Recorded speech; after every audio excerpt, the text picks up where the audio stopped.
காவேரி வனவிலங்கு சரணாலயத்திற்கு அருகில் உள்ள பாதுகாக்கப்பட்ட வனப்பகுதியில் காணாமல் போன தங்களது கால்நடையை தேடி போனதாகவும், அப்போது கர்நாடக வனத்துறையினால் அந்தோணிசாமி, ஜான் ரோஸ் பீட்டர் மற்றும் குமார் ஆகிய 3 பேர் சுட்டுக் கொல்லப்பட்டதாகவும், 4வது நபர் படுகாயத்துடன் மைசூர் அரசு மருத்துவமனையில் சிகிச்சை பெற்று வருவதாகவும் பாதிக்கப்பட்ட குடும்பத்தினர் தெரிவித்துள்ளனர்.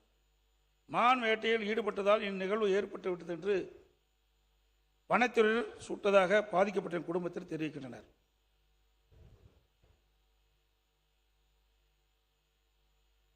அதாவது மான் வேட்டையில் ஈடுபட்டதாக இந்நிகழ்வு ஏற்பட்டதாக அரசும் வனத்துறையிடம் தெரிவிக்கின்றனர்.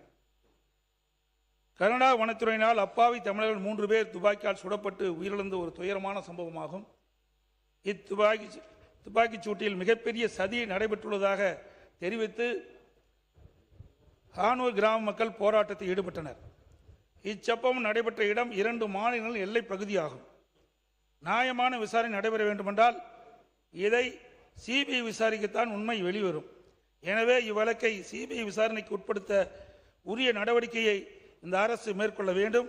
இந்த சம்பவம் குறித்து கர்நாடக சட்டமன்றத்தில் மிகப்பெரிய விவாதம் ஏற்பட்டு சபையை ஒத்திவைக்கின்ற அளவுக்கு நேரிட்டது.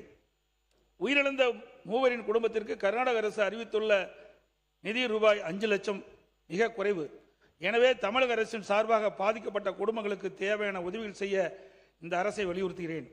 இது போன்ற சம்பவங்கள் மேலும் தொடராத வகையில் கர்நாடக அரசோடு தொடர்பு கொண்டு உரிய நடவடிக்கை மேற்கொள்ள தமிழக அரசு முன்வர வேண்டும்.